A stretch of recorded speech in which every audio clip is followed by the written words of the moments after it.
రక్షణ మార్గం ఛానల్లో మా వర్తమానాలు వీక్షిస్తున్న మీ అందరికీ ప్రభువు నామంలో వందనాలు తెలియజేస్తున్నాను. దేవుడు మిమ్మల్ని దీవించునుగాక. ఆమెన్. చిన్న ప్రార్థన చేసుకుందాం. మహాకనికరం కలిగిన మా పరలోకపు తండ్రి, మీ ఘనమైన శ్రేష్టమైన పాదములకు లెక్కలేని స్తోత్రాలు స్తుతులు చెల్లిస్తున్నాం. ఈ యొక్క వర్తమానాలు ప్రభా, నీ బిడ్డలకు ప్రభా ఆశీర్వాదకరంగా ఉండినట్లు కృప చూపించండి.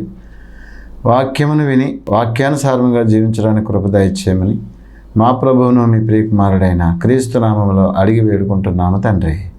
ఆమెన్.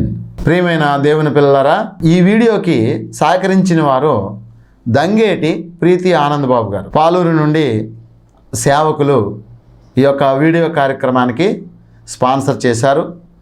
ఎవరైనా ఈ యొక్క ఆధ్యాత్మిక కార్యక్రమాలకు స్పాన్సర్ చేయాలనుకున్న వారు మమ్మల్ని సంప్రదించండి. మా ఫోన్ నెంబర్ స్క్రీన్ పైన కనబడుతుంది, దయచేసి గమనించండి. ఈ యొక్క వీడియోకి సహకరించినటువంటి దంగేటి ప్రీతి ఆనంద్ బాబు వారి యొక్క కుటుంబాన్ని దేవుడు ఆశీర్వదించి కాచి కాపాడును గాక. ఆమెన్. యెషయా గ్రంథము 9వ అధ్యాయం 6వ వచనంలో ఒక మాట ఉంది. సమాధానకర్తయగు అధిపతి అయిన దేవుడు. సమాధానకర్త అంటే సమాధానపరచాలన్నా, ఏదైనా ఒక ప్రశ్న వస్తే ఆ ప్రశ్నకి సమాధానం చెప్పాలన్నా అన్నిటికీ ఆయనే కర్త. అటువంటి దేవుడు ఈ లోకములో ఉన్నటువంటి మనుషుల యొక్క మనసులను గమనించి దేవునికి వ్యతిరేకంగా మాట్లాడుతూ, బైబిల్ని హీనంగా మాట్లాడుతూ, ప్రశ్నలు వేస్తూ, సమాధానం చెప్పలేకపోతున్నారని అవహేళన చేస్తూ మాట్లాడుతున్న వారికి దేవుడు ఏం మాట్లాడుతున్నాడంటే, ఈసారి దేవుడే సమాధానం చెప్పడానికి నిర్ణయించుకున్నాడు. అందుచేత ఈరోజు దేవుడే ఈ యొక్క వర్తమానాన్ని అందచేస్తున్నాడు. ఆయనకు విరోధముగా మాట్లాడుతున్న వారితో దేవుడు ఏదో చెప్పాలనుకుంటున్నాడు. ఒకసారి వినండి. భూలోకములోని ప్రజలందరూ మీ దేవుడనైన నేను సృజించగా వచ్చిన వారు మీరు. ద్వితీయోపదేశకాండము 32వ అధ్యాయం 6వ వచనంలో కొంతమంది నా పట్ల అవిధేయత కనపరుస్తూ నాకు విరోధముగా మాట్లాడుతున్నారు. ఆ విధంగా విరోధముగా మాట్లాడే వారికి ఇదే నా ప్రకటన. నిర్గమకాండము 6వ అధ్యాయం 3వ వచనం, నేను సర్వశక్తి గల దేవుడను. ఓ మానవులారా, మీరంతా అప్పుడప్పుడు అనుకుంటారు కదా, ఏదైనా సందర్భం వచ్చినప్పుడు అంతా పైవాడే చూసుకుంటాడు, అంతా పైవాడే చూసుకుంటాడని మీరు అనుకుంటారు కదా. ఆ పైవాడు ఎవడైనా ఉన్నాడు అంటే అది నేనే.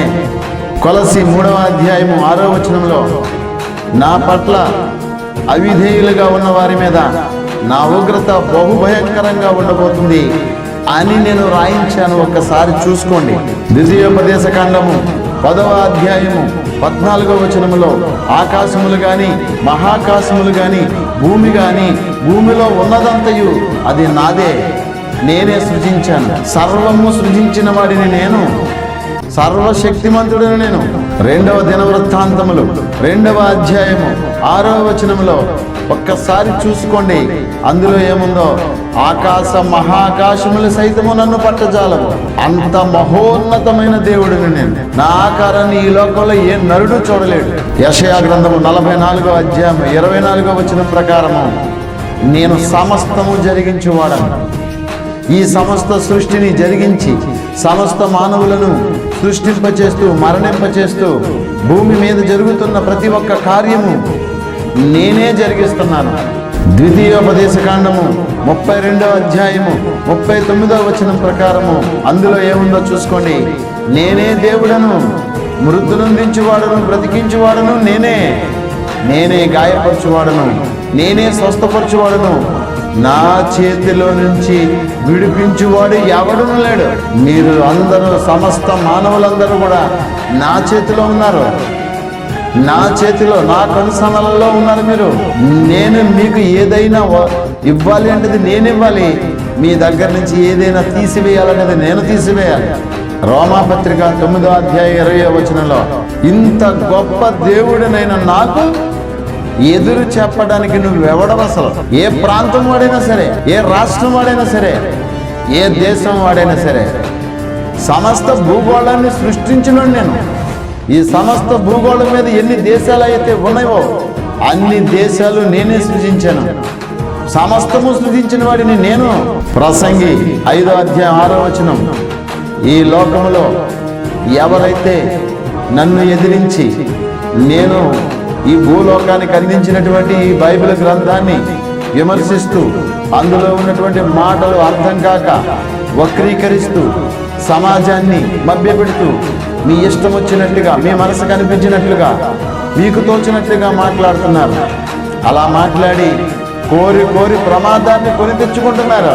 కీర్తనల గ్రంథము 10వ అధ్యాయము 4వ వచనం, అందులో రాయించిన మాటలు, నాకు విరోధముగా మాట్లాడేవాళ్ళు ఎంతమంది అయితే ఉన్నారో అందరూ కూడా ఒకసారి నా గ్రంథంలో ఉన్నటువంటి ఈ రెఫరెన్స్ ఒక్కసారి చూసుకోండి. నాకు విరోధముగా పొగరెక్కి మాట్లాడుతున్నారు. నేను వినను, నేను పట్టించుకోను, అసలు నేను లేనని కదా మీ ఉద్దేశం. మీ ఆలోచన అదే కదా.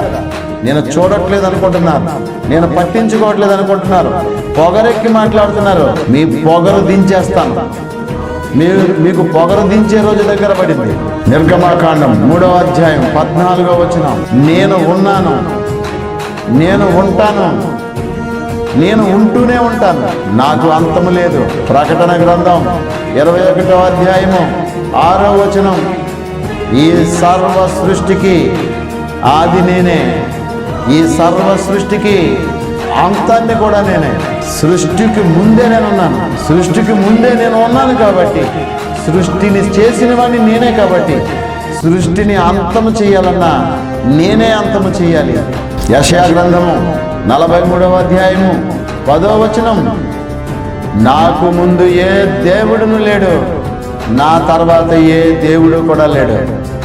స్పష్టంగా రాయించాను నేను మాటలన్నీ, స్పష్టంగా రాయించాను. ఇది మానవుడు ఎవరో మాట్లాడుతున్నారు అనుకోవద్దు. సర్వశక్తిమంతుడైన, సర్వ సృష్టికి ఆధారభూతుడనైన మీ దేవుడినైనా నేనే మాట్లాడుతున్నాను. నాకు ముందు ఏ దేవుడు లేడు, నా తర్వాత ఏ దేవుడు లేడు, ఇక ముందు కూడా ఉండబోడు.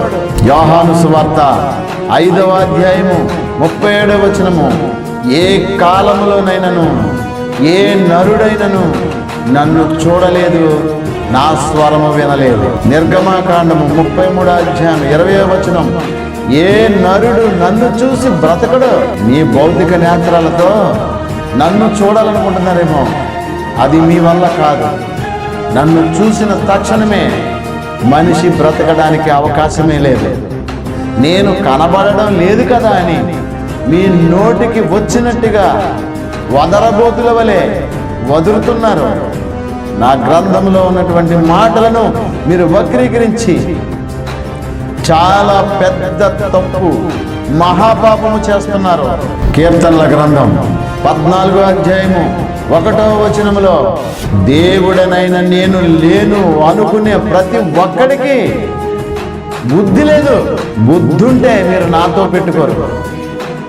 నీ దేవుడినైనా నన్నే లేనంటారా? నన్ను కల్పితమంటారా? నేను కల్పిత దేవుడేనా? నేను కల్పించక పుట్టారా మీరు? నేను పుట్టించితే, నేను కలిగించితే భూమి మీద మనుషుల్లో వచ్చారు మీరు. కీర్తనల గ్రంథం 4వ అధ్యాయము 2వ వచనంలో, నరులను నేను ఎప్పుడో దావీదు మహారాజు కాలములోనే నరులను ప్రశ్నించాను. నరులారా, ఎంత కాలము నన్ను అవమానిస్తారు, ఎంత కాలము నన్ను అవమానిస్తారు. ఇది అవమానం అనేది ఈనాటిది కాదు, చాలా కాలం నుంచి నన్ను అవమానిస్తున్నారు. అవమానించి వాళ్ళ ప్రతిఫలం వాళ్ళు పొందారు. ఇప్పుడు మీ ప్రతిఫలం మీరు పొందడానికి సిద్ధంగా ఉన్నారు. ఎంతకాలం నన్ను అవమానిస్తారు మీరు? నాకు విరోధంగా ఒక ఆయుధంగా మారి ఈ ప్రపంచానికి ఏదో బోధించేస్తున్నాను అనుకునే ప్రతి ఒక్కడికి నేనిచ్చేటువంటి సమాధానం ఏంటో తెలుసా? యెషయా గ్రంథము 54వ అధ్యాయము 17వ వచనంలో చూసుకోండి. నాకు ఆయుధముగా మారానని నీవు అనుకుంటే ఆ ఆయుధమైన నీవు వర్ధిల్లవు అని అంటే నీ ఆత్మని నా చేతుల నుంచి విడిపించగలిగేవాడు ఎవడైనా ఉన్నాడేమో. తిరగేసుకో, నీ గ్రంథాలన్నీ తిరగేసుకో. అనుభవజ్ఞులు ఎవరైనా నీ చేతులు అంటే వాళ్ళని అడుక్కో. నీ దేహములో ఆత్మ అనబడిన నువ్వు ఉన్నంత వరకే. నీ దేహంలో నుండి నువ్వు బయటకు వచ్చిన తర్వాత నిన్ను రక్షించగలిగిన వాడు ఎవడో నేను చూస్తాను. కీర్తనల గ్రంథం 14:1 చెప్పినట్లుగా నాస్తికత్వం అనగా దేవుడు లేడు అని నువ్వు అనేకమైన ప్రసంగాలు చేస్తూ అనేక మందిని మోసము చేస్తూ ఆ విధానములో నువ్వు అత్యంత ధనార్జన చేసుకుంటూ నేను అత్యంత జ్ఞానినని నువ్వు విర్రవీగుతున్నావేమో. నీకు బుద్ధి లేదు, హేతువాదంతో మితిమీరిన జ్ఞానివేమో, లేక ఆస్తికత్వంలోనే నీకున్నటువంటి గ్రంథాలను చూసుకుని నువ్వు మితిమీరిన జ్ఞానంతో ఉన్నాననుకుని నువ్వు మిడిమిడి జ్ఞానంతో మిడిసిపడుతున్నావేమో. నువ్వు ఏ జ్ఞానివైనా సరే, నువ్వు ఎవడమైనా సరే, నీ జ్ఞానాన్ని చిటికలో ధూళిలో కలిపేయకపోతే నేను ఈ సమస్త సృష్టిని సృష్టించిన దేవుడనే కాదు. ఫిలిప్పీ పత్రిక 4:7 సమస్త జ్ఞానము గల వారందరికీ నా సమాధానంతో మీ కళ్ళు చెదిరిపోయే సమాధానాలు చెప్పి మీ యొక్క తెలివిని, మీ యొక్క జ్ఞానాన్ని, మేము గొప్పవాళ్ళము అనుకున్నటువంటి మిమ్మల్ని మారు మాట మాట్లాడడానికి అవకాశం లేనట్టుగా, కంటి చూపే గాని నోటు మాట మాట్లాడలేని విధముగా నోరు ముయించేస్తాను. సామెతల గ్రంథం 8:14 సొలొమోను మహారాజుతో రాయించినటువంటి మాట. ఈ లోకములో ఏ మనిషికైనా సరే ఆలోచన చెప్పాలన్నా, లెస్స అయిన జ్ఞానాన్ని ఇవ్వాలన్నా అది నా వశం, ఎవడి వశము కాదు. అసలు జ్ఞానానికే ఆధారం నేను. అసలు నా పరాక్రమముతో ఎవరు సాటి, ఎవరు పోటీ, ఎవరు నాతో సరిపోగలరు? తెలివిగా ఆలోచిస్తున్నాను అనుకుంటున్నావేమో. నేను తప్ప తెలివైన ప్రపంచంలో లేడనుకుంటున్నావేమో. ఈ లోకపు తెలివితేటలను నేను మట్టి కరిపిస్తా. ప్రతి ఒక్కడికి ఇదే నా సమాధానం. మీకున్నటువంటి తెలివి మీది కాదు. నేను పుట్టించగా, ఈ లోకములో మీకు జన్మను ఇవ్వగా, ఈ లోకానికి వచ్చిన అల్పాయుష్కులు మీరెంత, మీ బ్రతుకులెంత? ఎంతలో కనబడి అంతలో ఆవిరైపోయేవారు మీరు. యెషయా గ్రంథము 50:8 చెప్పినట్లుగా వ్యాజ్యమాడతారు, నా సేవకులతో వ్యాజ్యమాడతారు, నా గ్రంథం మీద వ్యతిరేకంగా వ్యాజ్యమాడతారు. అసలు నేనే రంగంలోకి దిగితే నాతో వ్యాజ్యమాడవగలవాడు ఎవడో? నాకు అసలు ప్రతివాది ఎవడో? అటువంటి వాడు ఎవడైనా సరే నా దగ్గరికి రండి, నేను సమాధానం చెప్తాను. నా కుమారులు నా సేవకులతో మాట్లాడుతూ, వక్రముగా మాట్లాడుతూ, ఒక మాటకి పొంతన లేకుండా మాట్లాడుతూ, కన్ఫ్యూజ్ చేసి, వాళ్ళని దూషిస్తూ, వాళ్ళని అవమానిస్తూ మీ ఇష్టం వచ్చినట్టుగా నడిపిస్తున్నారు మీరు. అలా నడిపిస్తున్న ప్రతి ఒక్కరికి నేను ఇదే చెప్తున్నా, రండి. ఎవడొస్తాడో నా ముందు నిలబడి నేను అడిగిన ప్రశ్నకి ఎవడు సమాధానం చెప్తాడో రండి. యెహెజ్కేలు గ్రంథం 21:12-14 ఆనాడు ఇశ్రాయేలుకి ప్రకటన చేశాను. యెహెజ్కేలు తొడకొట్టి ఈ వాక్యాన్ని ప్రకటించని ఆనాడు యెహెజ్కేలుతో తొడకొట్టించి ప్రకటింప చేశాను.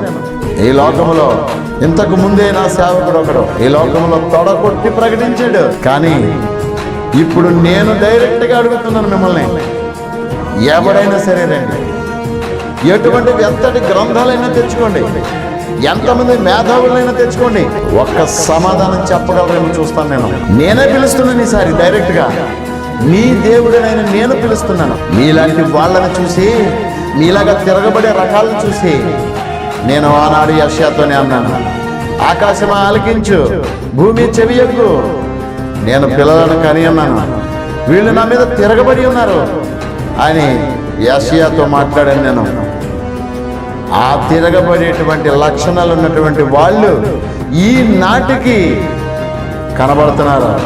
అందుకనే మీతో నేను చెప్తున్నాను, నేను ఎవడైనా సరే దమ్ముంటే నా దగ్గరికి రండి. నా దగ్గరికి అంటే ఎవరి దగ్గరకు తెలుసా?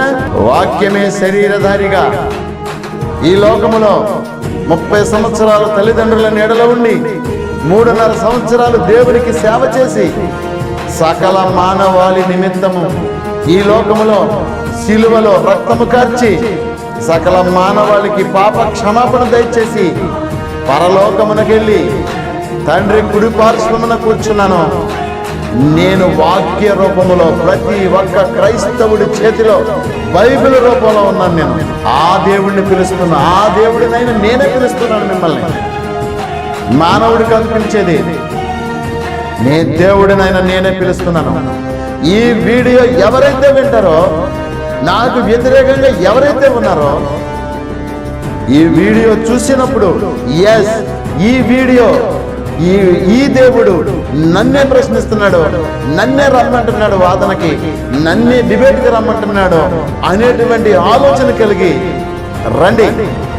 రావాలనుకున్నవాడు రండి. యెషయా గ్రంథం 41వ అధ్యాయము 28వ వచనంలో నేను ఎప్పుడో చెప్పాను, యెషయాతో రాయించేసానమాట. మీరు ప్రశ్నలు వేస్తే నా సేవకులు గుటకల మింగడం కాదు. నేను డైరెక్ట్ గా మిమ్మల్ని ఒక్క ప్రశ్న వేస్తే నా ప్రశ్నకి ప్రత్యుత్తరం ఇస్తే అప్పుడు చూస్తాను. నేను ఒక ప్రశ్న వేస్తే నా ప్రశ్నకి ప్రత్యుత్తరం ఇచ్చేవాడు ఒక్కడ కూడా నా ముందు మిగలడు, తుడిచేస్తాను నేను. యోబు గ్రంథం 41వ అధ్యాయం 10వ వచనంలో కూడా రాయించాను. ఇది ఆనాడే రాయించాను. అదే మాట మళ్ళీ నేను ఇక్కడ మళ్ళీ అదే మాటని నేను ప్రస్తావిస్తున్నాను. అసలు నా ఎదుట నిలబడే దమ్ముందిరా మీకు? అసలు నా ఎదుట అనగా నా గ్రంథము ఎదుట మీరు నిలబడితే మీరు నా ఎదుట నిలబడినట్టే. అసలు నిలబడి ఒక్క ప్రశ్నకి సమాధానం చెప్పగలరా? నేను ప్రశ్న వేస్తే ఒక్క ప్రశ్నకి సమాధానం చెప్పగలరా? ఒకవేళ మీరే కనుక ప్రశ్నలు వేస్తే వాటికి నేను సమాధానాలు చెప్పగలనో లేదో చూద్దామని ఉత్సాహపడేవాడు ఎవడైనా సరే కమాన్ రండి. 1 కొరింథీ 3వ అధ్యాయం 19వ వచనంలో నీ మిడిమిడి జ్ఞానంతో విర్రవీగుతున్నావేమో, నిన్ను నా జ్ఞానంతో నిన్ను కుక్క తిప్పుకోకుండా చేయకపోతే అప్పుడు చూద్దు. గాని ఎవడైనా సరే ఇంతకాలము మౌనముగా ఉన్నాను నేను. మీరు మాట్లాడుతున్న మాటలు వింటూ మౌనంగా ఉన్నాను నేను. 1వ రాజుల గ్రంథము 10వ అధ్యాయం 3వ వచనము, అలాగే 2వ దినవృత్తాంతములు 9వ అధ్యాయం 2వ వచనము.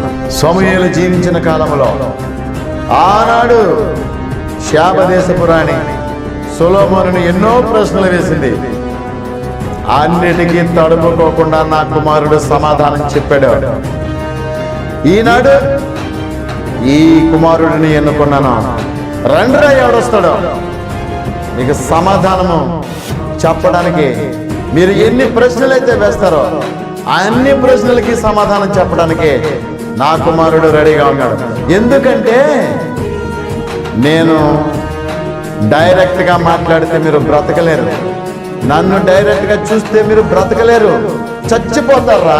యెషయా గ్రంథం 47వ అధ్యాయము 10వ వచనం, ఎవడైనా సరే తన చెడుతనాన్ని ఆధారంగా చేసుకుని ఎవ్వరూ నన్ను చూడట్లేదు అని అనుకుంటున్నామేమో, నీ విద్యని నీ జ్ఞానాన్ని నా ముందు తునాతునకలు చేయకపోతే అప్పుడు అడగండి.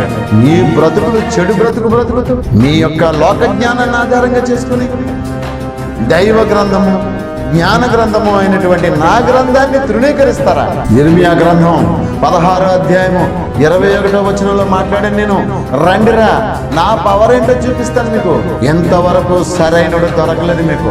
ఇప్పుడు నేనే డైరెక్ట్గా వచ్చాను, నేనే మాట్లాడుతున్నాను. రండి, ఎంత డబ్బు తీసుకొచ్చి పందెం కాస్తారో పెట్టండి అక్కడ.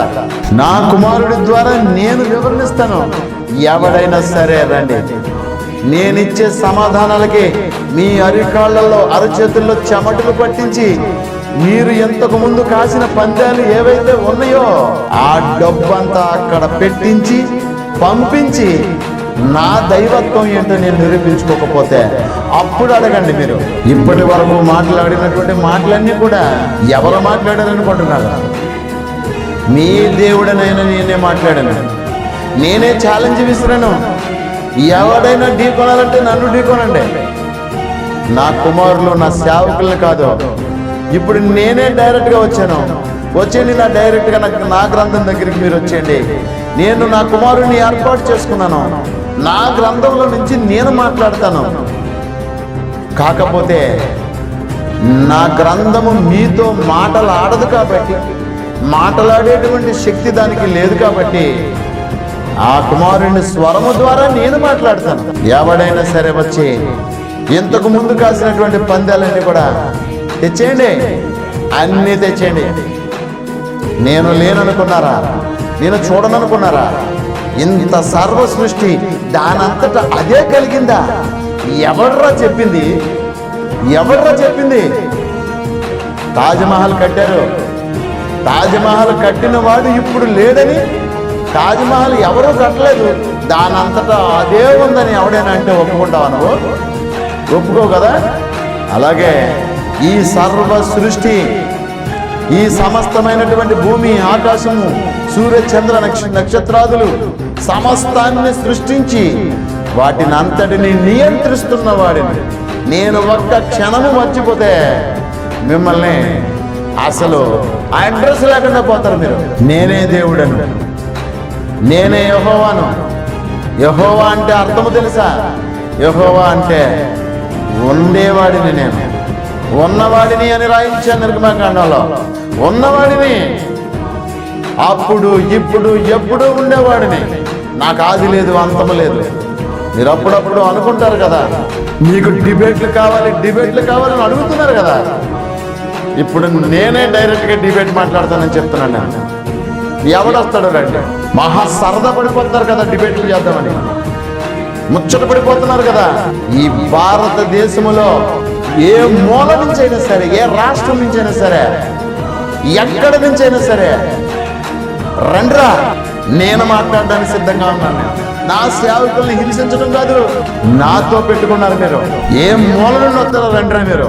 నీ దేవుడనైనా అంటే సర్వ సృష్టిని సృష్టించి సర్వ మానవులకు దేవుడనైనటువంటి నేను గ్రంథంలో ఎన్నిసార్లు రాయించలేదురా? మీ కళ్ళకు కనిపించలేదురా? నేనే దేవుడను, నేనే దేవుడను, నేనే దేవుడను, నేనే దేవుడను ఎన్నిసార్లు రాయించాను నేను. నువ్వు అడిగే ఎంతటి వంకర టింకర ప్రశ్నకైనా సరే నీకు సమాధానం చెప్పి నీ వంకరంతా తీసి నిన్ను సమానంగా నిలబెట్టి పంపించకపోతే నేను నిన్ను పుట్టించిన వాడినే కాదు. ఎనీబడీ కెన్ కమ్, ఎవడైనా రావచ్చు.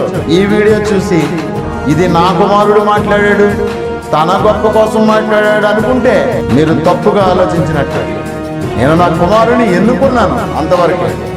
గ్రంథంలో ఉన్నటువంటి వచనానికి వివరణ ఇప్పించడం కోసం ఎన్నుకున్నాను. తాను నిమిత్త మాత్రుడు. ఎవడైనా పోటీ పడాలి అంటే నాతో పడరా. ఎవరు కూడా నా కుమారుడి గురించి మీరు తప్పుగా మాట్లాడవలసిన అవసరం లేదు. మాట్లాడిన మాటలన్నీ నా గ్రంథంలోనివి. వాటికి స్వరాన్ని నేను నా కుమారుడి దగ్గర నుంచి తీసుకున్నాను అంతవరకు.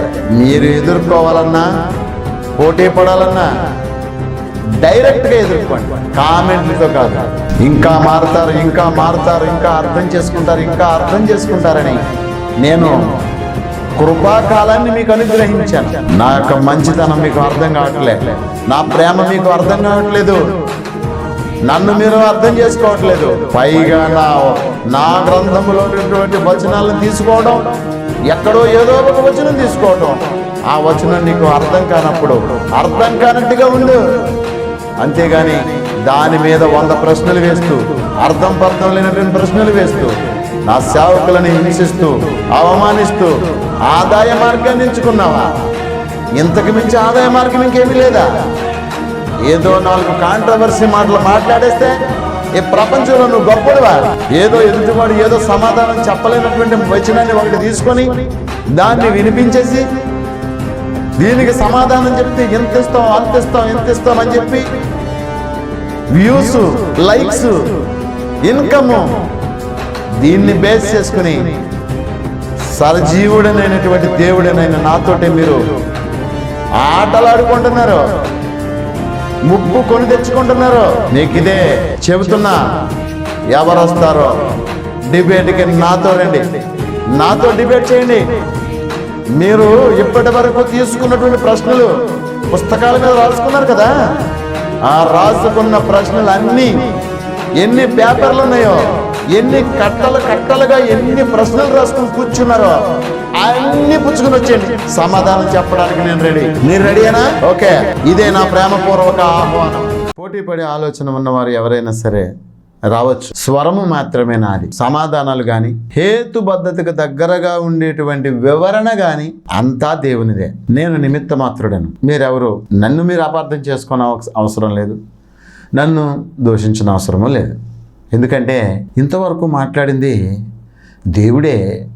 ఆ గ్రంథంలో ఉన్నటువంటి మాటలే ఈ రోజుల్లో కాదు, ఆ రోజుల్లో కాదు, ఏ రోజుల్లోనైనా సరే ఆ దేవుడికి విరోధముగా మాట్లాడుతున్న వారు ఉన్నారు కాబట్టి, ఆయనకు విరోధముగా మాట్లాడుతున్న వారి కొరకు ఏదో ఒక కాలంలో ఏదో ఒక సేవకుడిని ఎంచుకుంటాడు కాబట్టి, ఈ కాలంలో నన్ను ఎంచుకున్నాడు కాబట్టి మరి నేను మీ ముందుకు రావాల్సి వచ్చింది. ఎందుకంటే దేవుడు మాట్లాడతానంటున్నాడు, అందుకనే ఆ గ్రంథము ద్వారా మాట్లాడతానంటున్నాడు. అందుచేత ఇది ప్రతి ఒక్కరూ కూడా సదుద్దేశంతో అర్థం చేసుకుని ఎవరైనా సరే పర్వాలేదు, డిబేట్ చేయాలనుకున్నటువంటి వారు ఎవరైనా పర్వాలేదు, ప్రపంచం మొత్తం మీద ఎక్కడ ఉన్నా పర్వాలేదు, ప్రపంచాన్ని సృష్టించిందే ఆయన కాబట్టి ఆయన ముందుకు రావాలనుకున్న వాళ్ళు, ఆయనతో పోటీ పడాలనుకున్న వాళ్ళు, ఆయనతో వాదించి గెలవాలి అనుకునే వాళ్ళు హార్ట్లీ వెల్కమ్. వందనాలు. మహాకనికరము కలిగిన మా పరలోకపు తండ్రి, నాయన మీరెంతవరకు నీ బిడ్డలతో మాట్లాడారు. వారు క్రైస్తవులైనా క్రైస్తవేతరులైనా మీరు నీ బిడ్డలతో మాట్లాడారు. అది కూడా నీ గ్రంథంలో నుండి మాట్లాడారు.